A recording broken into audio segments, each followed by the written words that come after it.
On a l'habitude de dire que un arbre qui tombe fait plus de bruit qu'une forêt qui pousse. Et c'est aussi vrai dans des problèmes de crimes de masse. Généralement, quand on considère les vrais tueurs, il n'y en a pas tant que ça. S'il n'y avait pas une manipulation, le commun de la population serait en mesure de maîtriser, même sans armes, de leurs propres mains, les personnes qui débordent. Mais le problème c'est qu'il y a une grande majorité de gens qui se taisent, qui ne sont pas pour le crime, mais qui ne parlent pas. Donc, qui d'une certaine manière deviennent des complices involontaires. Et ces gens-là, ils ont beau être nombreux, ils n'aident pas beaucoup. Ils n'aident pas beaucoup et c'est pour cela que je parle des personnes qui agissent, des personnes agissantes, donc des personnes qui osent poser des actes, qui osent élever la voix. Évidemment, c'est pas évident. Quand on sait qu'en élevant la voix, on peut aussi y laisser sa vie, mais il faut accepter de prendre des risques. Chez moi, on parlait beaucoup par proverbe. Hein. Et chez moi, on dit que si tu n'acceptes pas de verser ton sang pour ton pays, les chiens le boiront pour rien. Donc, histoire de dire que, quoi qu'il en soit, tu mourras un jour. Alors, si tu as des choses à dire ou des choses positives à faire, fais-les. À la limite, souffre du juste que tu as posé, au lieu d'être là juste comme un spectateur. Et je pense que c'est parfois de décider d'agir dans des moments comme ça vous sauve. Ça vous sauve parce que à un moment donné, on fait face à l'horreur, on fait face à des coups répétés qui viennent de plusieurs côtés, et où on décide de dépasser ça, d'avancer et d'agir, ou alors on s'assoit et on accepte et on tombe dans la dépression. Avec d'autres, j'ai choisi d'agir. En pensant aux autres, en agissant pour les autres, on dépasse un peu sa petite personne et on relativise. On se rend compte qu'après tout, on a beaucoup de chances d'être encore en vie. Alors qu'il y a d'autres qui étaient même plus méritants, qui avaient fait tellement de choses, qui étaient plus jeunes, qui avaient encore tellement de choses à vivre, qui étaient le soutien ou l'espoir de leur famille et qui, en mourant, ne meurent pas seuls, mais meurent avec tout l'espoir que cette famille avait investi en cette personne. Et on se dit, moi, je suis encore là, j'ai survécu, j'ai rien fait pour survivre, c'est juste que j'ai eu de la chance, il ne faut pas que cette chance soit perdue. Et alors, on avance, et en avançant, on relativise ses propres problèmes en essayant d'aider les autres, et on s'aide soi-même, quoi. Donc, moi, quand cela est arrivé, je venais de terminer un 3e cycle en théologie ici à Leuven, c'était dans les années 90. Je venais juste de rentrer au Rwanda, et je venais justement aussi de sortir du moule, parce que j'avais refusé de présenter une thèse de doctorat. J'avais présenté une non-thèse à la place d'une thèse, parce que je n'étais pas d'accord avec la manière dont cette science, entre guillemets, était faite.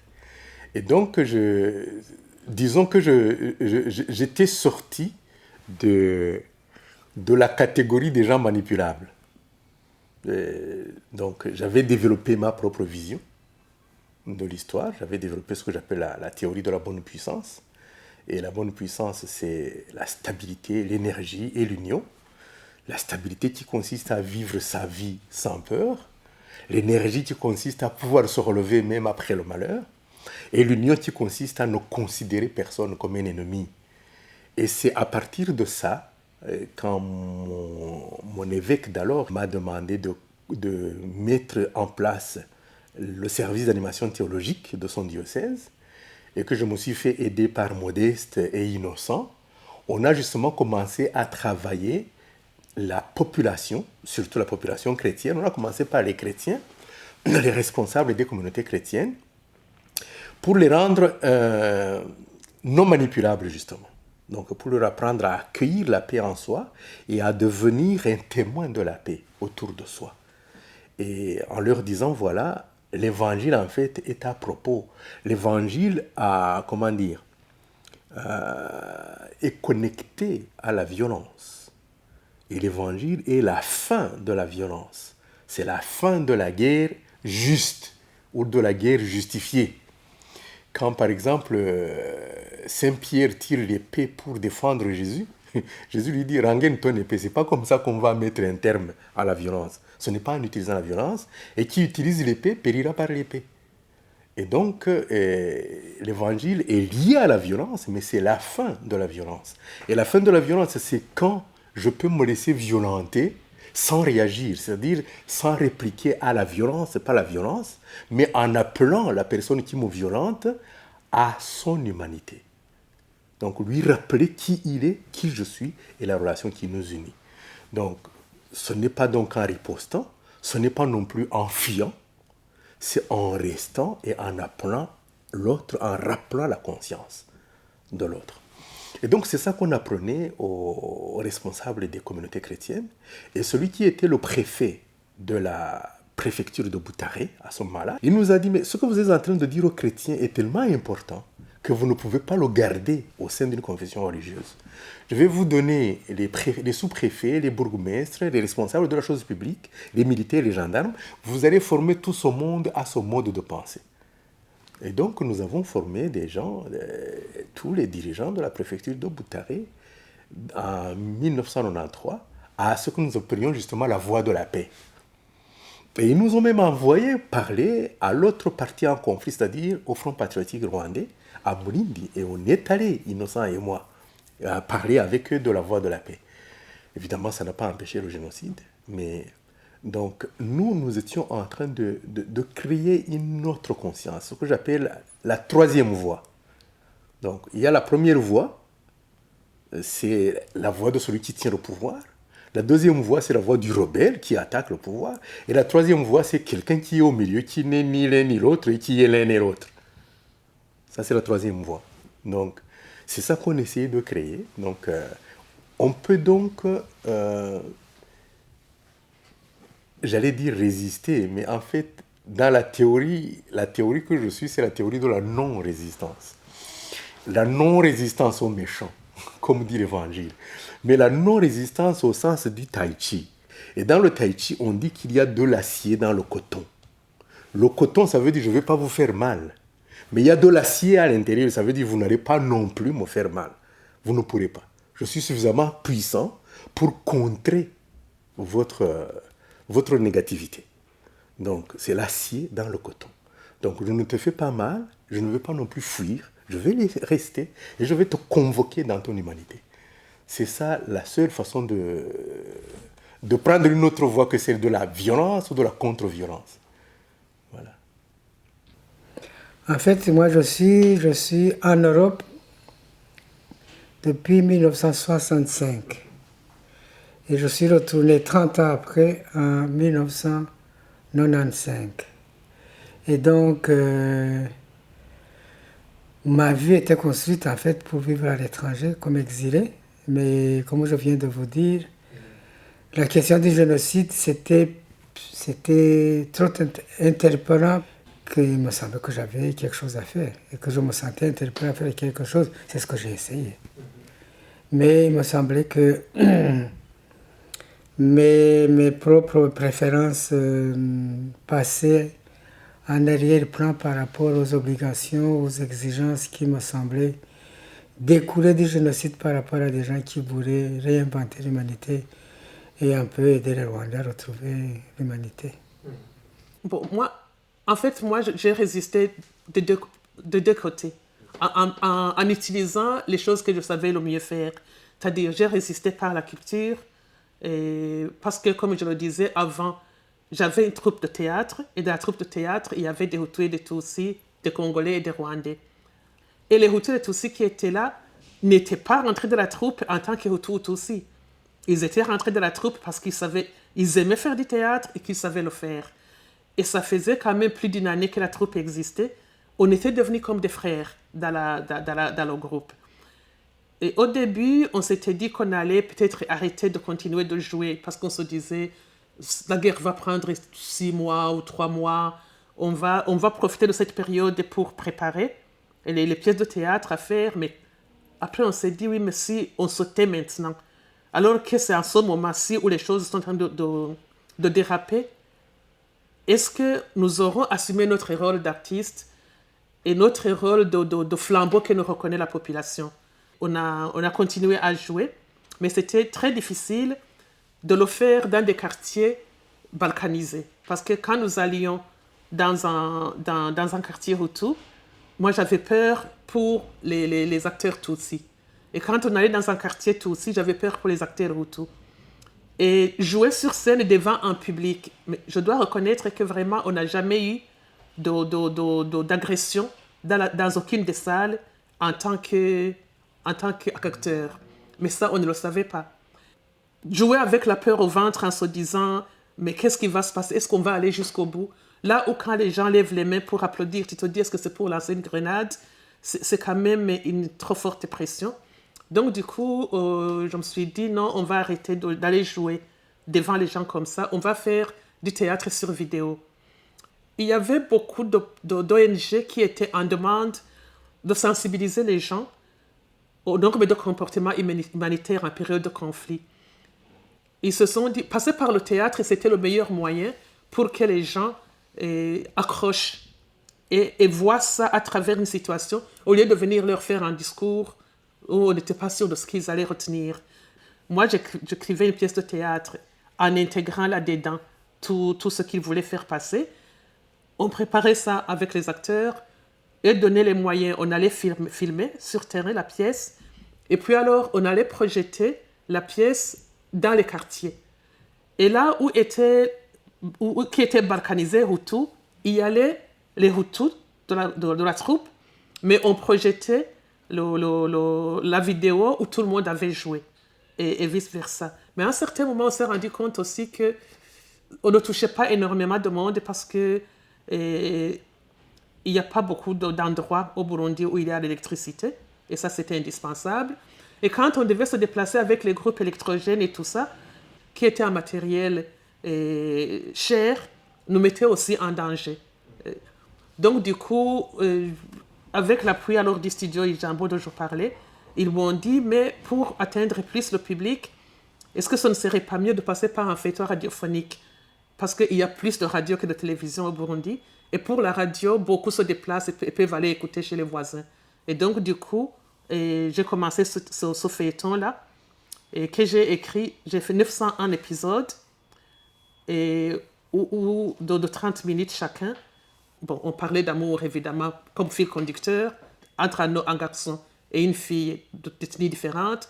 Et autour d'eux, on parlait de tout ce qui s'est passé, de ces guerres, de ces gens qui agissent, pour amener les gens à garder la conscience vigilante de ce qui est en train de se passer et qu'il faut mettre tout en œuvre pour que quand la guerre prendra fin, on soit en mesure de regarder les gens dans les yeux. Donc qu'on n'ait pas à chercher ou à aller se cacher ou à fuir. Donc de ce côté-là, j'ai agi par rapport à la culture et j'ai agi à travers les femmes parce que ça c'était aussi mon secteur d'activité. Et nous avons, avec d'autres femmes, une dizaine de femmes, Hutu et Tutsi, nous sommes bien ensemble pour essayer de faire revivre ensemble les femmes d'abord. Donc de remettre en lien les femmes Tutsi qui habitaient avant avec les femmes Hutu et qui avaient fui différemment. Donc amener ces femmes à comprendre que si elles ont dit, d'abord qu'elles ont dit toutes fuir, elles ont dit toutes abandonner leur foyer, elles vivent les mêmes souffrances par rapport à une situation qui leur est extérieure et qu'elles ne devraient pas se reprocher. Donc qu'elles ne deviennent pas ennemies, qu'elles ne développent pas de haine entre elles. Il n'y a aucun des deux groupes qui a de responsabilité dans ce qui leur est arrivé. Et on a commencé par un quartier. Les femmes se sont rajoutées dans ce mouvement-là. C'est devenu finalement une association de Shire Hangwe qui existe même maintenant sur tout le pays. Ouais. Ce que j'ai fait, c'est de créer un espace de communication, un espace de parole. Pour créer un tel espace, il faut mettre des règles de protection. Et donc, c'est-à-dire il faut inventer de nouvelles normes, de nouvelles valeurs qu'on va partager. Et une communauté, en fait, se définit toujours par la proximité, par les valeurs qu'ils partagent. Pour créer une communauté, on parle de sa propre histoire. de ses propres blessures, de ses propres conflits. Et donc, dans ce que nous faisons, c'est amener les gens à parler de l'expérience qu'ils ont vécue pendant le génocide, avant, pendant le génocide, après, les émotions qu'ils ont vécues, les deuils qui accompagnent ça, les émotions, la gestion des sentiments tels qu'ils ont pu le faire, et comment petit à petit ils peuvent se réconcilier d'abord avec eux-mêmes et puis avec les autres, avec le monde, avec Dieu pour ceux qui croient, avec les morts, avec les vivants.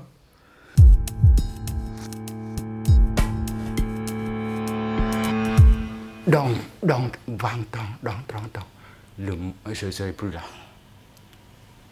Le monde est tellement bouleversé. Il y a l'intelligence artificielle, il y a beaucoup de gens qui ne trouvent plus de boulot. Parce que c'est la fin d'une période. À l'époque de la Première Guerre mondiale, les gens travaillent dans être ouvriers. Maintenant, on n'a plus besoin d'ouvriers, on n'a plus besoin de taximans, on n'a plus besoin. Plusieurs métiers vont disparaître. Et comment on va faire tout ça? Moi, je n'ai pas de réponse à ça. Mais je crois qu'eux, ils peuvent inventer quelque chose. Parce que l'intelligence humaine est quelque chose d'imaginable. On ne peut pas imaginer avant. Il ne faut pas désespérer, en tout cas. Il faut toujours essayer de se comprendre. Pour se comprendre, il faut essayer, même, c'est un peu drôle, essayer de méditer. Prendre le temps de faire, d'essayer de comprendre vous-même. Maintenant, et je crois que c'est ça, finalement, qui va nous aider à s'en sortir. Je pense qu'il n'y a qu'une voie. C'est d'abord se tourner vers l'intérieur. Apprendre qui ils sont vraiment. Et une fois qu'ils ont appris comment ils fonctionnent réellement. Et donc commencer par développer cette fameuse puissance intérieure qui tient à leur véritable identité. Alors ils vont devenir des cailloux dans le système. Ils vont inventer autre chose. Mais la première chose à faire, c'est réellement de se tourner vers l'intérieur. Et ils doivent faire très attention parce qu'ils sont dans une société terriblement divertissante. C'est pour ça que j'appelle moi le téléphone, par exemple, le smartphone. C'est une arme de distraction massive. Et ils sont massivement distraits, malheureusement. Donc, il faudra qu'ils se reprennent et qu'ils découvrent d'abord leur propre puissance à l'intérieur. Le rôle des jeunes est fondamental pour sortir des violences et aussi pour le vivre ensemble. Pourquoi? Parce que la plupart du temps, c'est par les jeunes qu'on passe pour entretenir la violence. Et c'est facile à comprendre parce que les jeunes sont idéalistes, ils sont enthousiastes. Quand on arrive à les mobiliser sur quelque chose, ils rentrent dedans et ils rentrent totalement. Si on arrivait à avoir une jeunesse qui est éprise de paix, une jeunesse qui est contre la violence, alors le politique ou tous les autres fauteurs de troubles auraient beau avoir envie d'entretenir la violence, ils auraient du mal à trouver de la main-d'œuvre pour leur violence. Et de plus, les jeunes, ils ont l'avenir devant eux. Plus le monde est de la violence, plus c'est eux qui perdent. Ils sont ceux qui ont le plus à perdre dans la violence parce que, ils arrêtent leur scolarité, et ils n'ont pas d'emploi, ils partent dans l'errance. Et en même temps aussi, c'est souvent ceux qui ont le moins connu des violences antérieures.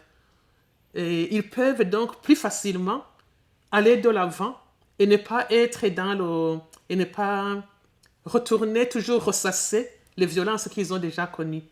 Ils peuvent se dire, nous on est ici, les violences il y a eu, mais est-ce que nous voulons vivre ces violences qui passaient ou nous voulons aller de l'avant dans la paix, dans un pays où chacun de nous a ses chances de s'épanouir, où on peut avancer sans pour autant piétiner l'autre. Je pense que les jeunes ont plus sont notre chance de sortir de l'ornière. Des jeunes il faut qu'ils refusent. Et je les vois, je commence par les miens, ma cadette, elle refuse cette société. Elle dit, mais c'est une société de dingue. Et je ne veux pas fonctionner là-dedans. Alors, il faut qu'elle invente un autre chemin. Je ne sais pas ce qu'elle va inventer, mais elle va certainement inventer un autre chemin. Ce sont les jeunes qui vont inventer un autre chemin en refusant de fonctionner dans une société de dingue. Voilà. Mais moi, je suis BBC. BBC, ça veut dire Born Before Computer. Donc, je ne sais pas, les gens qui sont nés après le computer, je ne sais pas ce qu'ils vont inventer. Je sais qu'ils peuvent inventer beaucoup de choses.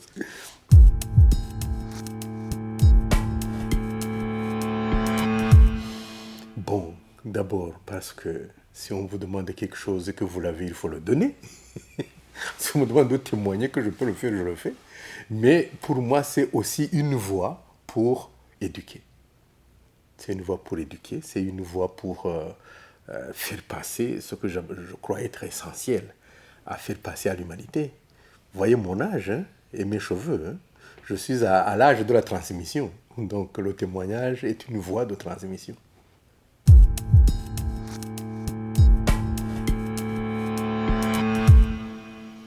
Comme je vous ai déjà dit que l'important c'est faire quelque chose. Même aussi pas imparfait, mais faire quelque chose quand même. Et continuer à parler, continuer à dire, continuer à remémorer ce qui s'est passé. Il faut continuer quand même, espérer quand même, aimer quand même, continuer à parler quand même. Voilà ce que je me donne un petit mot d'ordre à moi-même pour m'encourager chaque matin. Opter pour que le bien gagne, que la paix gagne, que la non-violence gagne, parce qu'il y en a d'autres qui ne pensent pas à ça. Et je crois que essayer la démocratie, c'est ce que vous faites aussi. C'est de se dire, bon, au lieu de régler les conflits à coups de poing, on les règle en parlant ensemble. Il faut toujours confiance en la vie. Il faut toujours aimer. Il faut toujours voir la beauté des choses. Je me dis que les tortionnaires, ce sont des gens qui ne savent pas aimer. Ils ne s'aiment pas lui-même. Et si on ne s'aime pas soi-même, on n'aime pas les autres. Il faut d'abord aimer soi-même. Il faut d'abord être l'acteur de soi-même. Il faut essayer d'être l'acteur de soi-même. Et il faut toujours apprendre à désapprendre. Parce qu'on est dans la période de l'information rapide, de Facebook, de tout ça, de téléphone portable, tout le monde passe son temps avec ça. C'est difficile, mais je crois quelque part, il faut toujours laisser son temps à soi-même, à se libérer de tout ça. Et je dis que pour moi, ce qui m'a sauvé, c'est la confiance en moi et en les gens qui m'entourent. D'abord mon épouse et aussi ce qui m'a sauvé, c'est la lecture, c'est les livres. Le premier conseil que je donnerais aux jeunes, c'est de refuser tout appel à la violence d'abord, de ne pas se laisser manipuler, de travailler avec leur logique. Donc chaque fois qu'on les attire, qu'on leur donne une info, de prendre le temps de l'analyser. Moi, je pense qu'il n'y a que la raison qui peut aider les gens à pouvoir discerner les choses dangereuses et les choses non dangereuses. C'est d'abord que les jeunes, le premier conseil, c'est de chaque fois questionner ce qu'on nous dit. Questionner, analyser, poser des questions. Et ne pas suivre le premier venu qui vous dit vous allez partir au paradis, vous allez faire ceci. Donc se méfier des gens qui donnent des solutions du paradis tout de suite. Donc moi je pense que l'idée fondamentale qu'il est l'idée humaine, c'est d'utiliser sa raison. Interroger, questionner, ne pas suivre au premier venu. Quand vous entendez des choses qui vous paraissent inhabituelles, poser des questions, en parler autour de vous, aux parents. Est-ce que ça c'est bon? Est-ce que ça c'est vrai? Et puis, rechercher toujours ce qui peut construire l'humanité et faire se rencontrer les gens. Tout ce qui est à l'encontre de ça, questionner et ne pas aller dedans. Remember who you are. Souviens-toi de qui tu es. Tu n'es pas n'importe qui. Tu es une émanation singulière de la vie universelle, un rayon divin. Alors, développe cette émanation, développe ta divinité. Ne crois pas aux gens qui disent que tu ne vaux rien. Tu es divin à l'intérieur. Et alors, le divin se manifeste par la paix, la joie et l'amour. Alors, développe ta paix, ta joie et ton amour et transmets-le à nous tous.